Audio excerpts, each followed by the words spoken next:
masyarakat, para sesepuh, para ustadz, para ustazah, lahir batin mohon maaf kalau saya tidak bisa menyebutkan satu persatu semua yang saya muliakan yang ada di hadapan saya. Jangan risau buat para sepuh, saya pastikan saya menganggap semua sepuh sama seperti orang tua saya sendiri.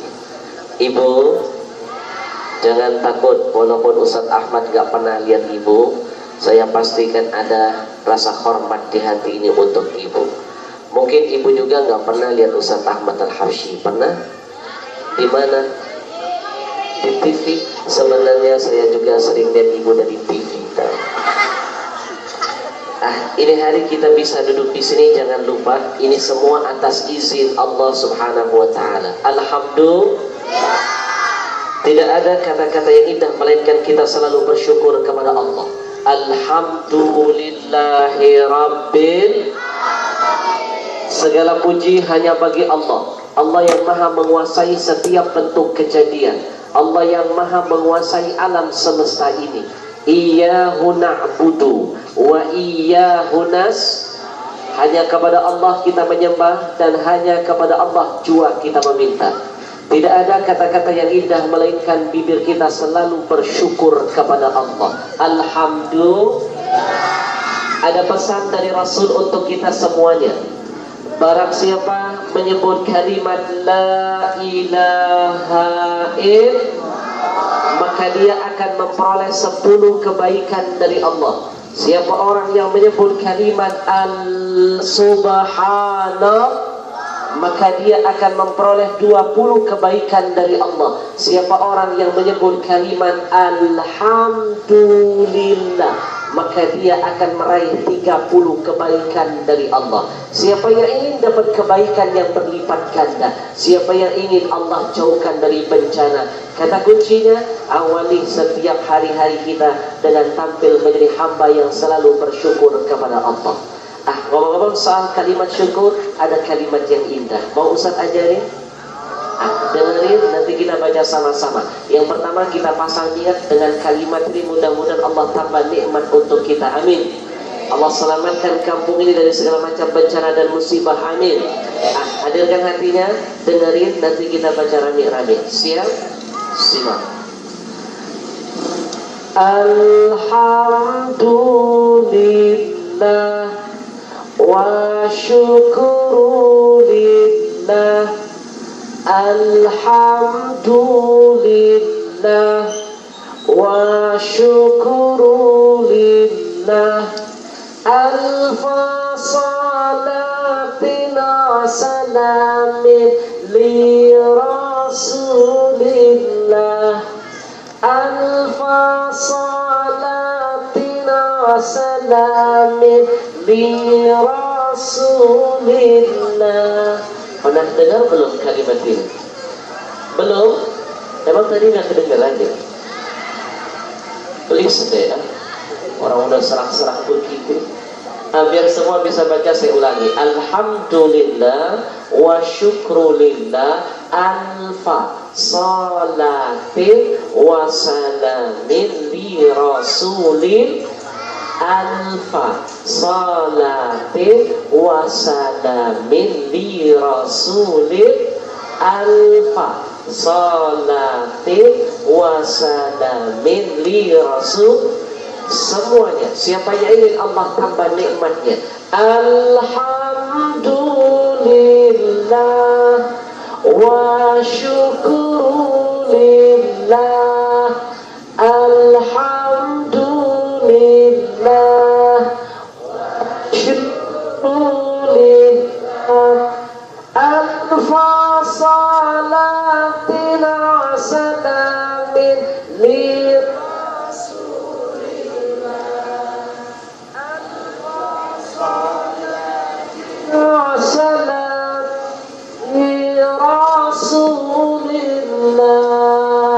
Alhamdulillah wa syukrulillah. Alfa salatin wa salamin li Rasulillah alfa salatin wa salamin li Rasulillah. Imam Ali karramallahu wajhah, junjungan kita pernah berpesan, jangan mimpi Allah subhanahu wa ta'ala akan memberikan kepada kita nikmat yang besar kalau yang kecil, kata Imam Ali, belum pernah kita syukuri kepada Allah. Syukuri dulu nikmat yang kecil, maka yang kecil jika disyukuri akan menjadi kunci untuk membuka datangnya nikmat yang besar dari Allah untuk kita. Mohon maaf lahir batin, seringkali saya sampaikan kenapa bangsa Indonesia diuji Allah dengan rentetan musibah, bencana, malapetaka di mana-mana. Setelah saya pelajari, Ibu, salah satu bentuk kesalahan bangsa kita kurang pandai bersyukur kepada Allah. Betul? Kurang baik apa Allah dengan negeri kita? Semua sudah Allah kasih begitu banyak kenikmatan. 2 bulan yang lalu saya tabligh akbar di Malaysia. Tahu Malaysia? Di mana? Enak aja di sono. Malaysia itu dekat tahu, sebelah sono Cengkareng. Bingung kan? Kalau naik pesawat yang penting. 2 bulan yang lalu saya tabligh akbar di Malaysia. Begitu sampai ke Malaysia, ternyata orang Malaysia diam-diam mereka syirik dengan Indonesia. Tahu? Saya main-main ke Singapura, ternyata orang Singapura diam-diam syirik lihat orang Indonesia. Tahu? Kenapa mereka syirik? Bayangkan, untuk minum saja Singapura harus beli air dari Malaysia.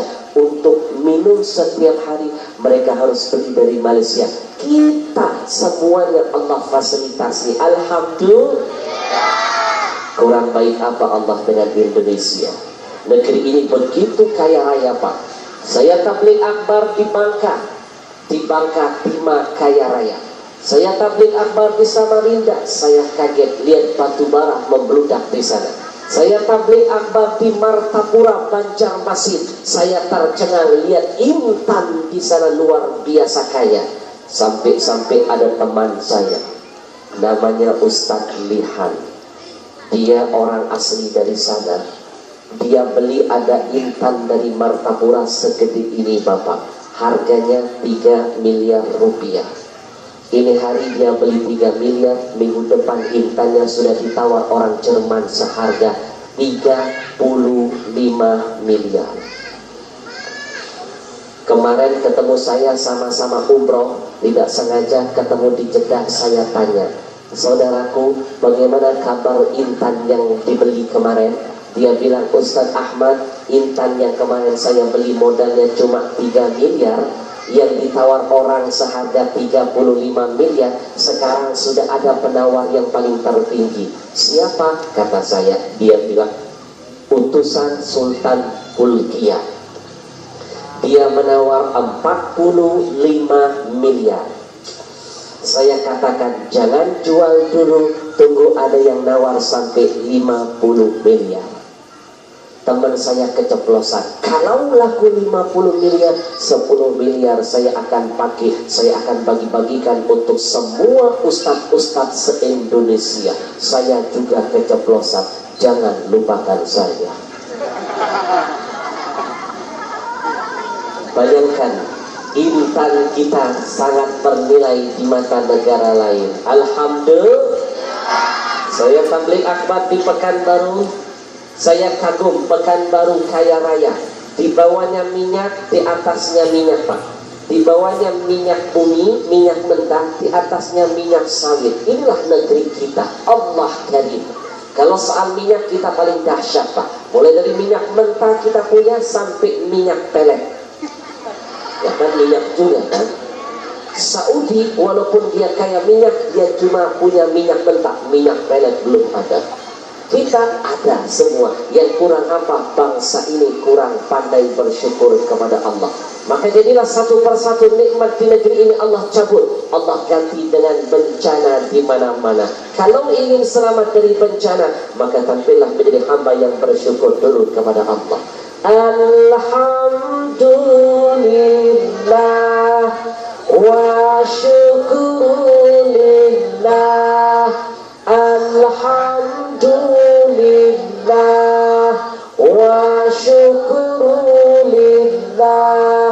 Alfa salatin salamin li rasulillah. Alfa salatin salamin li rasulillah. Mudah-mudahan kalimat ini senantiasa memberikan ketenangan dalam kalbu kita. Amin. Berbicara tentang ketenangan. Sebentar, tenang dulu sebentar. Silent please. Sebentar saja, tenang.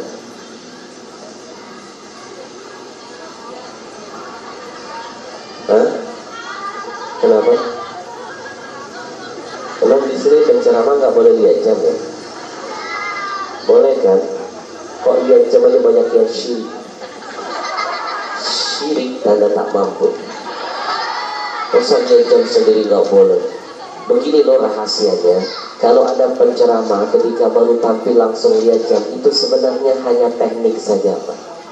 Bagian dari sebuah teknik ceramah. Kalau lihat Ustaz Ahmad Al-Habsyi baru ceramah langsung lihat jam, itu cuma teknik bunda. Sebenarnya teknik, saya lagi mikir abis ini mau ngomong apa. Emang ceramah nggak boleh mikir. Yang namanya ceramah butuh mikir juga. Kadang-kala mohon maaf malam-malam kita sering bergadang Pak, dulunya bikin konsep. Kalau besok mau ceramah malam-malam kita bergadang bikin konsep. Udah selesai konsep mau kupas tentang kasus A. Begitu sampai ke lapangan hari esoknya, kadang-kala kasus A yang sudah dipersiapkan gak dipakai lupa. Akhirnya ngomongin tentang kasus Z 100 derajat berbalik. Makanya sekarang saya nggak mau lagi bergadang malam-malam bikin konsep. Mendingan saya turun dulu ke lapangan, lihat dulu penampakannya apa. Lihat jam nggak boleh. Tenang, ini malam kita nggak lama-lama. Mohon maaf lahir batin Pak, sebenarnya ini hari kondisi saya tidak dalam keadaan fit. Udah 4 hari kita tabligh akbar ke luar kota, belum istirahat. Dari Pekanbaru balik lagi ke Jakarta, ganti pesawat langsung ke Batam. Dari Batam balik lagi ke Jakarta, ceramah sampai jam 3 subuh di Pandeglang. Kemudian pulang dan di pesawat langsung ke arah Semarang. Begitu di Semarang saya dapat ujian dari Allah. Tabligh akbar jam 2 siang, selesai jam 4, kemudian akhirnya ditutup di rumah sakit. Saya masuk rumah sakit kecapean, kejalan tipes. Kemarin baru pulang dari Semarang, semestinya ini hari belum diperbolehkan dokter untuk tabligh akbar. Harus istirahat selama 1 minggu. Tapi saya paksakan untuk tampil, karena saya ingin melihat wajah-wajah orang-orang yang dicintai Allah dan dicintai Rasul. Amin. Jujur, mohon maaf suara saya rada-rada serak-serak becek. Jadi ceramah sambil nahan rasa sakit Bapak. Dan ingat dingin, saya paksakan. Kalau saya tidak hadir, jadwal bisa kacau semuanya. Makanya insya Allah ini malam kita tidak, mohon maaf kalau nggak bisa lama, biar tidak ada yang dikecewakan, karena setelah ini saya harus meluncur ke arah BSD sana. Dari BSD pulang, besok subuh sudah harus tabligh akbar di Ternate. Dari Ternate langsung ke Samarinda. Dari Samarinda langsung ke Berau, Kalimantan.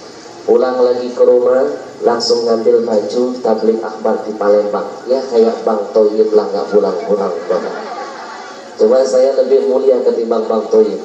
Kalau Bang Toyib nggak tahu keluyuran kemana. Berapa kali lebaran Bang Toyib nggak pulang? 3 kali. Ketahuan hafal lagunya. Hadirin tadi muliakan Allah. Baik, ke depan kita akan belajar bareng-bareng. Saya punya permintaan sebelum kajian ini saya lanjutkan. Tolong dengarlah dengan seksama apa yang akan saya sampaikan. Adik-adik jangan ada yang terlewatkan, karena ini hari spesial. Di mana letak spesialnya? Insya Allah mungkin di akhir tausiah saya ada kuisnya. Saya akan siapkan pertanyaan yang saya ambil dari materi yang sudah keluar dari mulut saya. Kalau bisa menjawab tentu ada hadiah kenang-kenangan dari saya. Mau hadiahnya? Giliran hadiah semangat. Mau hadiah apa? Bentar. Ada yang bilang jam tangan, nggak balik modal, Bang. Hah? Apa saja? Sebentar, ada yang iseng orangnya saja. Maksud lo? Jangan mancing-mancing ya. Hadiahnya saya kasih kalau jawabannya benar, lengkap dan berani angkat tangan. Jawabannya hadiah utamanya insya Allah berangkat haji bagi yang mampu. Yang penting amin dulu. Siapa tahu benar-benar digolongkan Allah golongan mampu. Tapi ada hadiah kedua, beneran nih. Saya kasih baju kesayangan saya, mau? Tapi bukan yang ini ya. Memang saya pulang pakai apa? Ada baju lain Pak yang sering saya pakai di TV. Bajunya udah masuk TV, masih baru loh. Kalau jawabannya lengkap, bajunya lengkap. Kalau jawabannya setengah saja benar, jangan takut, tetap dapat hadiah. Cuma lengan satu. Plus saya kasih pin kenang-kenangan dari saya. Ada fotonya, ada website internetnya, ada tanda tangan. Yang paling penting ada kalimat mutiaranya. Kalau jawabannya lengkap, pinnya lengkap. Tapi mohon maaf kalau jawabannya setengah saja, tetap dapat hadiah. Penitinya saja. Siap menyimak? Siap mengamalkan ayat fastabiqul khairat? Berlomba-lombalah untuk urusan kebenaran dan kebaikan. Mohon maaf kenapa saya bikin kuis Pak, biar semua orang menyimak dengan seksama. Jujur, kenapa urusan maksiat giliran nonton TV mata nggak terkedip? Kita rela 1 detik tidak terlewatkan, tapi ketika dengar tausiah masih ada yang ngantuk. Kenapa giliran buka aurat kita berani, kenapa tutup kita takut? Kenapa ketika ada pengajian ustadznya berkata siapa yang mau jadi qori, nggak ada yang berani angkat tangan? Coba lihat kalau dangdutan, nggak diminta untuk nyanyi, banyak yang berlomba-lomba angkat tangan mau nyumbang lagu. Bukan cuma nyumbang lagu plus nyawer. Kenapa urusan judi ratusan juta orang berani mengeluarkan? Kenapa untuk pengajian? Kenapa untuk pengajian, untuk masjid 1 juta mikirnya lama? Mestinya keberanian itu hanya untuk kebenaran, bukan untuk kemaksiatan. Saya ingin lihat mana wajah-wajah yang berani dalam kebenaran. Siap menyimak? Alhamdulillah wa syukur. Alhamdulillah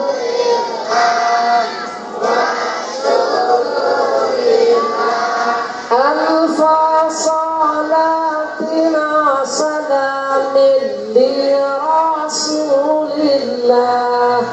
Alfa salatina salamin li rasulillah.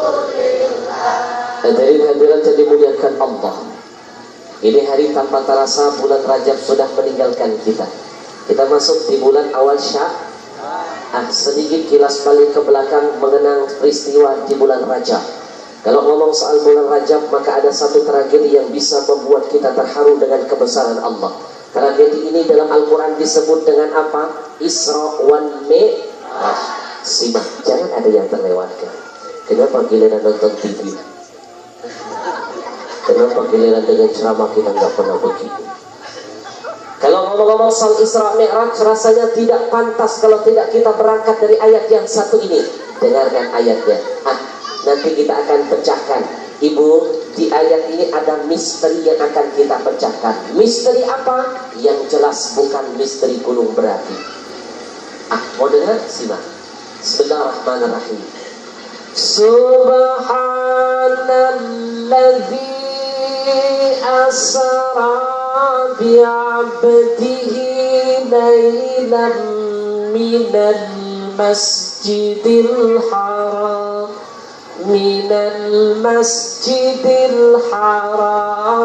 ilal masjidil aqsa alladzi barakna hawlahu linuriyahu min ayatina innahu huwas samiul basir.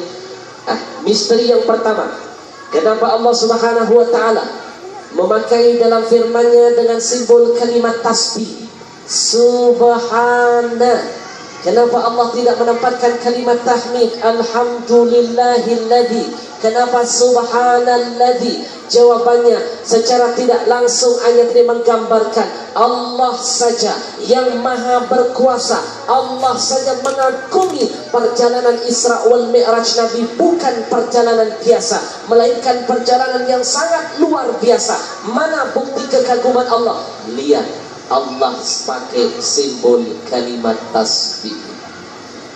Kalau berbicara tentang kalimat tasbih, ayo ibu, kalau ibu lagi jalan-jalan lihat sesuatu yang menakjubkan, biasanya ngomong apa? Awas kalau ngomong buset. Adik-adik kalau jalan lihat sesuatu yang aneh ngomong apa? Pinter. Kemarin ngomong alamat.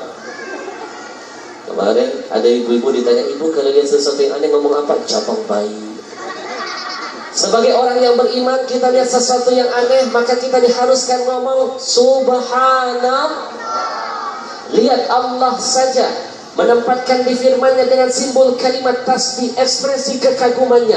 Allah saja mengagumi, padahal Allah sendiri yang mendesain perjalanan ini. Artinya, kalau ada umat muslim yang meragukan Nabi di Isra Mi'rajkan Allah ruh dan jasadnya, berarti dia meragukan kebesaran Allah Subhanahu wa Ta'ala. Betul? Mohon maaf adik-adik, jangankan kebesaran Allah, ingat loh, tidak ada yang mustahil bagi Allah. Manusia saja bisa cerdik. Kita dulu nggak pernah terpikir Pak ada handphone. Sekarang manusia bisa menciptakan. Lihat, kita sekarang bisa kirim SMS tanpa kabel, bisa kirim surat tidak ada kabel, tidak ada orang yang membawa surat kita.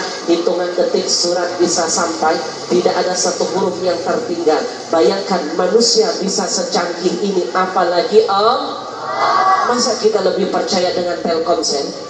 Masa kita lebih beriman dengan Indosat ketimbang dengan Allah? Coba lihat, manusia saja bisa menemukan teknologi berupa handphone. Punya handphone? Enggak punya. Hari ini, please deh. Anggap saja punya. Ibu duduk di sini, ini namanya daerah apa nih? Pondok Gede. Ibu duduk di Pondok Gede, pegang handphone, saya SMS dari Pondok Indah. Hitungan detik surat sampai, SMS terkirim. Masuk ke handphone ibu, ada reportnya, SMS diterima. Bayangkan, dulu kita nggak pernah terfikir Pak ada teknologi sedahsyat ini. Surat bisa dibawa tanpa kabel, tanpa ada yang bawa, hanya hitungan detik, tidak ada yang tertinggal. Subhanallah, manusia yang Allah ciptakan saja bisa begini, apalagi Alhamdulillah wa syukurulillah.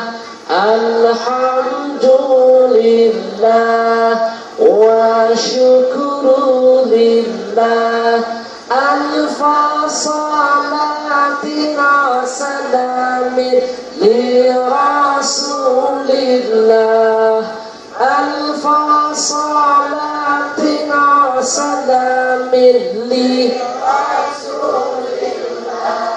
Coba dengarkan, Maha suci Allah yang telah memperjalankan hambanya Nabi Muhammad dari mana?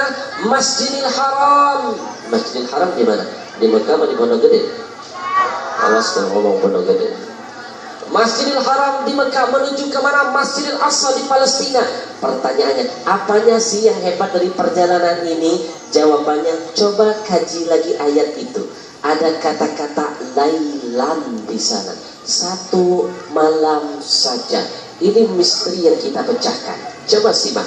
Dari Mekah ke Palestina, kemudian naik 7 lapis langit, menerobos arash, menembus Sidratil Muntaha, lalu berwajah dengan Allah Azza wa Jalla. Ketika Nabi melihat nurnya Allah, Nabi terkagum-kagum, dan puncak kekagumannya, Nabi memberikan salam penghormatan terindah buat Allah. Apa salam penghormatannya? Sering kita pakai dalam sholat, tapi tidak pernah kita hayati. Simak.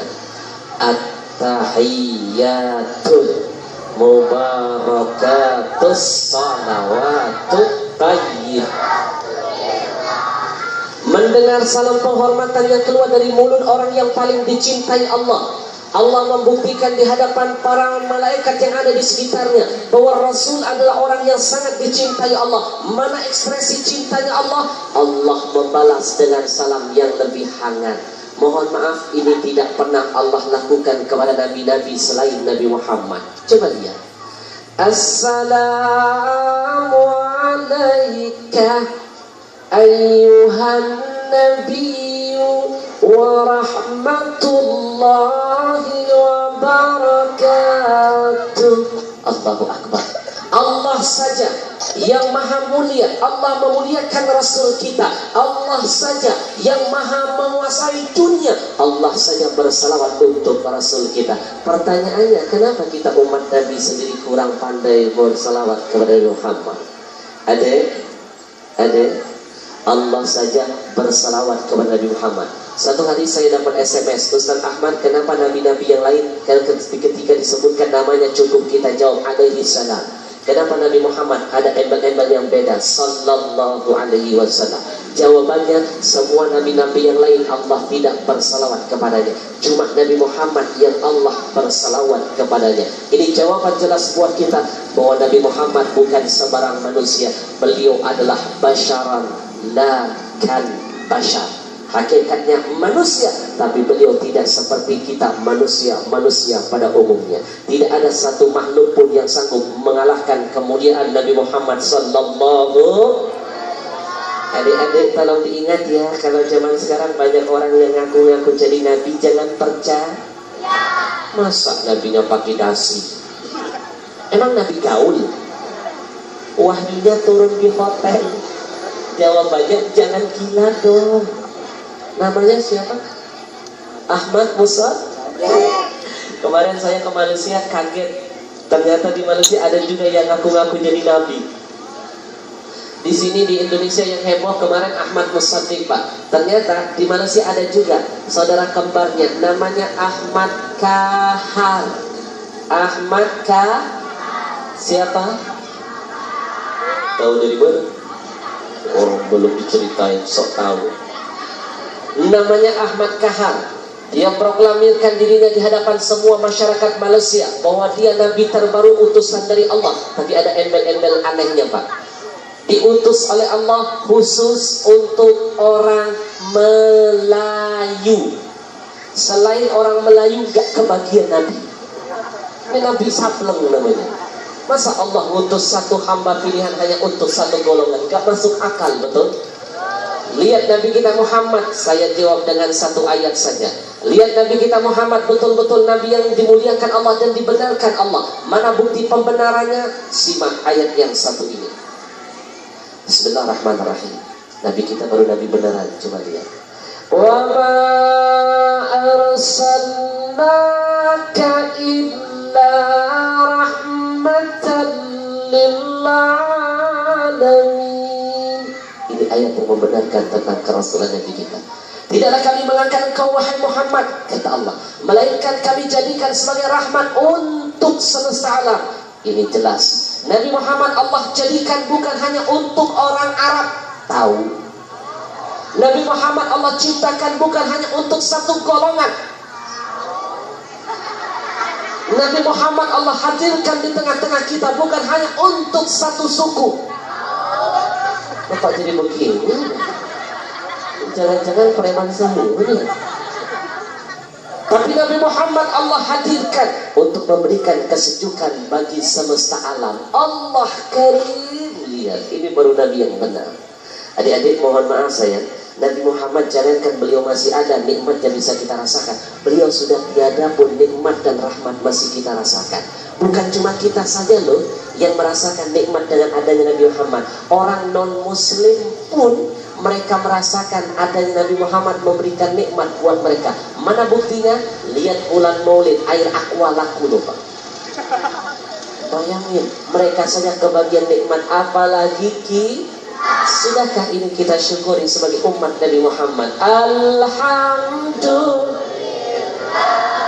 wa syukur. Alhamdulillah wa syukur.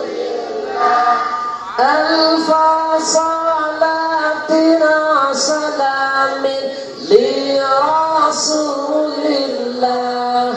alfa salatin wa salamin li Rasulillah. Allahu Akbar. Ada misteri berikutnya. Misteri ini menggambarkan betapa Nabi pimpinan yang sangat cinta dengan kita rakyatnya.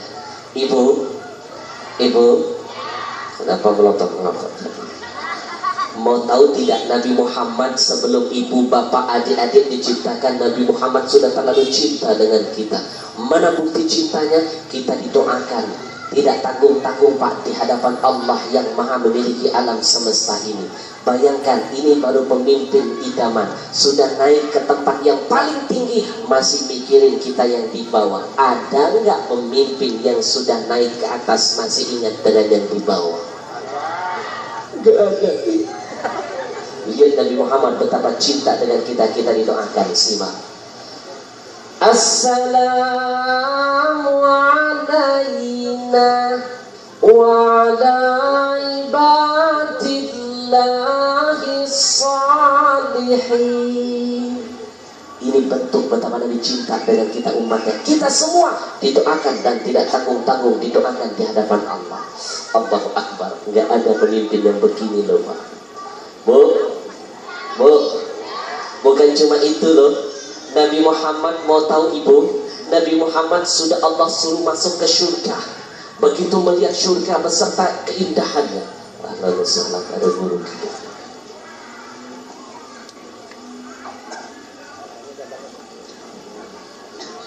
Alhamdulillah wa syukur. Alhamdulillah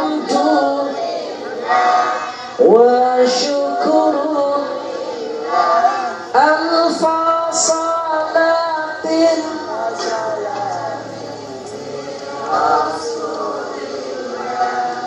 alfa salatin wa salamin li Rasulillah.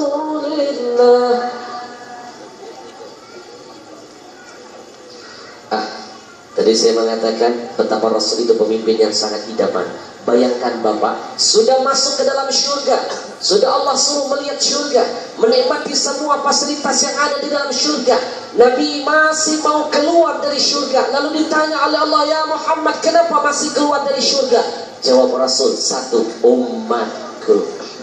Nabi nggak mau lama-lama di surga kalau nggak kita semua juga dibawa ke dalamnya. Coba bayangkan, pertanyaan dari saya, ada nggak pemimpin yang sudah naik masih mau turun? Ada nggak? Nggak ada. Yang ada pemimpin belum terpilih, acara tahlilan nggak diundang datang. Begitu sudah terpilih acara besar nggak mau datang. Benar? Belum terpilih sering baca ayat kursi. Begitu udah dapat kursi, ayatnya ditendang, kursinya yang dipendang. Inilah cermin pemimpin zaman sekarang. Renungkan, Nabi Muhammad sudah naik ke atas melihat surga, masih mau turun mikirin kita loh. Pemimpin zaman sekarang baru merasakan surga dunia yang sesaat, mereka sudah lupa dengan rakyatnya. Kita doakan mudah-mudahan pemimpin-pemimpin kita, mereka menyadari jabatan itu hanya sebatas amanah dan nanti akan diminta tanggung jawab di hadapan Allah. Amin.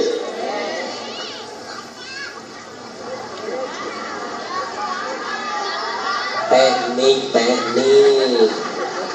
Kalau orang melihat jam yang kedua kali, itu namanya lagi merenung, lagi mikir, habis ini mau ngupas apa tahu. Itu aja kok repot. Allahu Akbar. Ibu, kalau Nabi Muhammad saja terlalu cinta dengan kita, pertanyaannya sejauh mana rasa cinta kita kepada Nabi Muhammad? Bayangkan Nabi Muhammad keliling, semua ini hanya ditempuh Nabi satu malam saja. Pertanyaannya, kenapa bisa tembus satu malam? Allah jawab dalam firman-Nya, Alladzi barakna haulah. Ayat ini menggambarkan ada campur tangan Allah. Kami berikan keberkahan pada sekelilingnya, kata Allah. Pantas nggak pakai lama. Kenapa Allah desain perjalanan ini? Allah terangkan lagi. Linuriyahu min ayatina. Allah ingin menunjukkan kepada kita semuanya Ini loh kebesaranku, ini loh kemampuanku. Ingat, innahu huwas samiul basir. Allah maha mendengar, Allah juga maha melihat. Ibu, lihat, Nabi keliling rentetan perjalanan cuma 1 malam. Padahal survei membuktikan zaman dulu adik-adik orang kalau dari Mekah mau ke Palestina itu kalau naik unta, unta. Tadi saya ngomong apa? Yang mulut-mulut saya tuh, emang nggak boleh pakai bahasa Palembang ya? Orang Palembang semuanya suka dikasih gini-gini, saya dari Palembang tahu. Hubbul watan minal iman, cinta tanah kelahiran sebagian dari iman. Orang Palembang itu semuanya kalau orang Jakarta bilang unte, orang Palembang unto. Kalau orang sini bilang dia, orang Palembang dio. Kalau orang sini bilang kemana, orang Palembang kemano. Kalau orang sini bilang becak, orang Palembang beco. Tetap becak. Ayah wae. Bayangkan zaman dulu orang kalau mau dari Mekah ke Palestina itu kalau naik unta 40 hari 40 malam baru nyampe. Nabi nggak pakai lama, cuma 1 malam saja. Allahu Akbar. Pantas kalau Allah tempatkan di awal firman-Nya dengan kalimat tasbih subhanallah. Hadirin hadirat yang dimuliakan Allah, singkat padat episode kedua. Ceramah itu nggak perlu panjang lebar, yang penting intinya, betul? Buat apa ceramah panjang lebar? Karena panjang kali lebar sama dengan luas. Episode kedua, saya tertarik akan membahas sebuah SMS yang masuk ke handphone saya. Dari seseorang bertanya kepada saya, anaknya masih kecil loh, sama seperti kalian, masih kategori makhluk halus. Kecil tapi pertanyaannya mantap. Makanya hidup ini jangan suka melihat orang dari kecilnya. Siapa tahu dia lebih besar dari kita di mata Allah. Jangan suka melihat orang dari fisiknya, orangnya jelek. Siapa yang bisa mengira dia lebih cantik di mata Allah ketimbang kita? Jangan suka ketipu. Innallaha la yanzuru ila suwarikum wala ila ajsamikum walakin yanzuru ila qulubikum wa a'malikum. Allah tidak lihat fisik kita, yang Allah lihat adalah hati dan perbuatan kita. Mulai sekarang stop kalau lihat ibu-ibu gemuk jalan kita langsung komentarin, kok gemuk banget ya? Boleh jadi dia gemuk, siapa yang bisa mengira dosanya lebih kurus dari kita. Daripada kita sok-sok kurus, ternyata dosa kita subur. Benar nggak? Jangan lihat televisi. Setelah hari saya dapat SMS dari anak kecil seperti kalian loh. Kirim SMS ke saya, tapi pertanyaannya akhirnya saya jadikan judul ceramah saya. Kecil anak dedek, saking kecilnya nggak kelihatan. Ya kan lewat SMS. SMS diterima. Ustadz Ahmad, apa sih balasan dari Allah buat orang yang sengaja meninggalkan sholat? Mantap juga ya.